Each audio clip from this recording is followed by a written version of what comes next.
As a teenager, he was frequently in trouble for fighting and petty theft. He was also noted for his bewildering personality and bullying of smaller children. He quit school to work in an Indianapolis machine shop.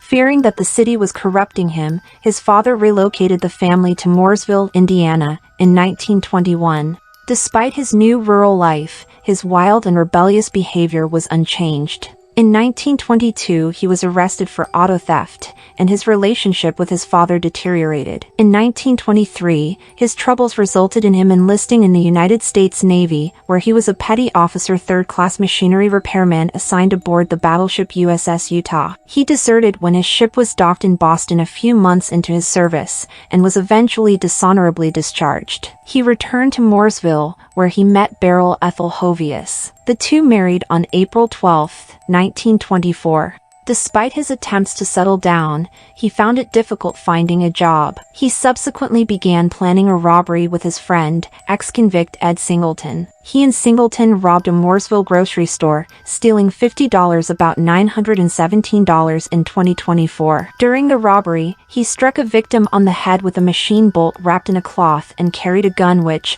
although it discharged, hit no one. While leaving the scene, the criminals were seen by a minister who recognized the two men and reported them to the police. They were arrested the next day. Singleton pleaded not guilty, but after his father discussed the matter with Morgan County Prosecutor Omar O'Hara, his father convinced him to confess to the crime and plead guilty without retaining a defense attorney. He was convicted of assault and battery with intent to rob, and conspiracy to commit a felony. He expected a lenient sentence of probation as a result of his father's discussion with O'Hara, but was sentenced instead to 10 to 20 years in prison. His father told reporters he regretted his advice and was appalled by the sentence, pleading with the judge to shorten the sentence without success. En route to Mooresville to testify against Singleton, he briefly escaped his captors but was apprehended within a few minutes. Singleton had a change of venue and was sentenced to a jail term of 2 to 14 years. He was killed on September 2, 1937, when he fell asleep on railroad tracks while drunk. Incarcerated between 1924 and 1933, he developed a criminal lifestyle. Upon being admitted to prison, he was quoted as saying, "I will be the meanest bastard you ever saw when I get out of here." His physical examination at the prison showed that he had gonorrhea, treatment of which at the time was painful. He became resentful against society because of his long prison sentence and befriended other criminals, including seasoned bank robbers Harry Pete Pierpont, Charles Mackley, Russell Clark and Homer Van Meter, who taught him how to be a successful criminal. The men planned heists that they would commit soon after they were released. He also studied Herman Lamb's meticulous bank robbing system and used it extensively throughout his criminal career. His father began a public campaign to have him released and was able to obtain 188 signatures on a petition. On May 10, 1933, after serving 9.5 years, he was paroled. Released at the height of the Great Depression, with little prospect of finding employment, immediately returned to crime. On June 21, 1933, he committed his first bank robbery, stealing $10,000, about $241,000 in 2024, from a bank in New Carlisle, Ohio. On August 14, he robbed a bank in Bluffton, Ohio. Tracked by police from Dayton, he was captured and later transferred to Allen County Jail in Lima to be indicted in connection to the Bluffton robbery. After searching him before putting him into the prison, the police discovered a document which appeared to be a prison escape plan. They demanded him to tell them what the document meant, but he refused. He had helped conceive a plan to enable the escape of Pierpont, Clark, and 6 other prison acquaintances. He had friends smuggle guns into their cells, which they used to escape 4 days after his capture. The group that formed up, known as the First Dillinger Gang, consisted of Pierpont, Clark, Mackley, Ed Schaus, Harry Copeland, and John Red Hamilton, a member of the Herman Lamb Gang. Pierpont, Clark, and Mackley arrived in Lima on October 12, 1933, where they impersonated Indiana State Police officers, claiming they had come to extradite him to Indiana. When the sheriff, Jess Sarber, asked for their credentials, Pierpont shot Sarber dead, then released him from his house. The 4 men escaped back to Indiana, where they joined the rest of the gang. On January 25, 1934,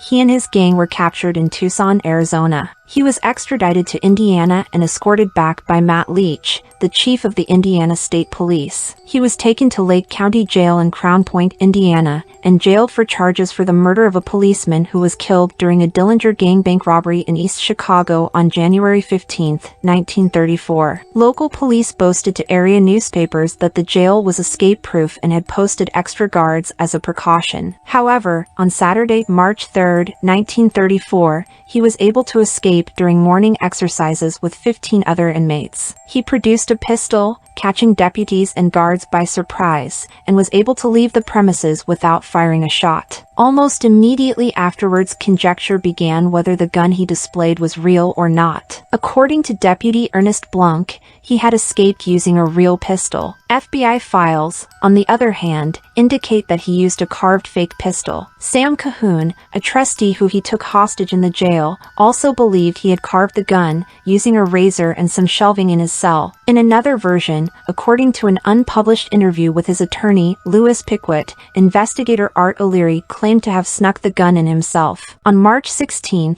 Herbert Youngblood, who escaped from Crown Point alongside him, was shot dead by police. Deputy Sheriff Charles Kavanaugh was mortally wounded in the gunfight and later died. Before his death, Youngblood told officers that he was in Port Huron, and officers immediately began a fruitless search for the escaped man. An Indiana newspaper reported that Youngblood later retracted the story and said he did not know where he was at that time, as he had parted with him soon after their escape. He was indicted by a grand jury, and the Bureau of Investigation organized a nationwide manhunt for him. Just hours after his escape from Lake County Jail, he reunited with his girlfriend, Billie Frechette. According to Frechette's trial testimony, he stayed with her for almost 2 weeks. However, the two had actually traveled to the Twin Cities and taken lodgings at the Santa Monica Apartments in Minneapolis, Minnesota, where they stayed for 15 days. He then met Hamilton, and the two mustered a new gang consisting of Babyface Nelson's gang, including Nelson, Homer Van Meter, Tommy Carroll, and Eddie Green. 3 days after his escape from Crown Point, the second gang robbed a bank in Sioux Falls, South Dakota. A week later, they robbed First National Bank in Mason City, Iowa. Division of Investigations Chief John Edgar Hoover created a special task force headquartered in Chicago to locate Dillinger. On July 21st, Anna Companys, a madam from a brothel in Gary, Indiana, also known as the Woman in Red, contacted the FBI. She was a Romanian immigrant threatened with deportation for low moral character and offered agents information on Dillinger in exchange for their help in preventing her deportation. The FBI agreed to her terms, but she was later deported nonetheless. Companys revealed that Dillinger was spending time with another prostitute, Polly Hamilton, and that she and the couple were going to see a movie together on the next day. A team of federal agents and officers from police forces from outside of Chicago was formed, along with a very small number of Chicago police officers. The police were divided into 2 groups. On Sunday, one team was sent to the Marlboro Theater on the city's west side, while another team surrounded the Biograph Theater on the north side. On July 22, 1934, 8:30 p.m., they were observed entering the Biograph Theater. During the stakeout, the Biograph's manager thought the agents were criminals preparing for a robbery. He called the Chicago police, who dutifully responded and had to be waved off by the federal agents, who told them that they were on a stakeout for an important target. When the movie ended, Purvis stood by the front door and signaled his exit by lighting a cigar. Both he and the other agents reported that he turned his head and looked directly at the agent as he walked by, glanced across the street, then moved ahead of his female companions, reached into his pocket but failed to extract his gun, and ran into a nearby alley. Other accounts stated he ignored a command to surrender, whipped out his gun, then headed for the alley. Agents already had the alley closed off. 3 men pursued him into the alley and fired. Clarence Hurt shot twice, Charles Winstead 3 times, and Herman Hollis once. He was hit from behind and fell face first to the ground. He was struck 4 times, with 2 bullets grazing him and one causing a superficial wound to the right side. The fatal bullet entered through the back of his neck, severed the spinal cord, passed into his brain and exited just under the right eye, severing 2 sets of veins and arteries. An ambulance was summoned. Although it was soon apparent he had died from the gunshot wounds, he was officially pronounced dead at hospital. According to investigators, he died without saying a word. Winstead was later thought to have fired the fatal shot, and as a consequence received a personal letter of commendation from John Edgar Hoover. He was shot and killed by the special agents on July 22, 1934, at approximately 10:40 p.m., according to a New York Times report the next day. His death came only 2 months after the deaths of fellow notorious criminals Bonnie and Clyde. There were reports of people dipping their handkerchiefs and skirts into the pool of blood that had formed as Dillinger lay in the alley, as keepsakes. Souvenir hunters madly dipped newspapers in the blood that stained the pavement. Handkerchiefs were whipped out and used to mop up the blood. His body was available for public display at the Cook County morgue. An estimated 15,000 people viewed the corpse over a day and a half. As many as 4 death masks were also made. He is buried at Crown Hill Cemetery in Indianapolis. Dillinger's gravestone has been replaced several times because of vandalism by people chipping off pieces as souvenirs.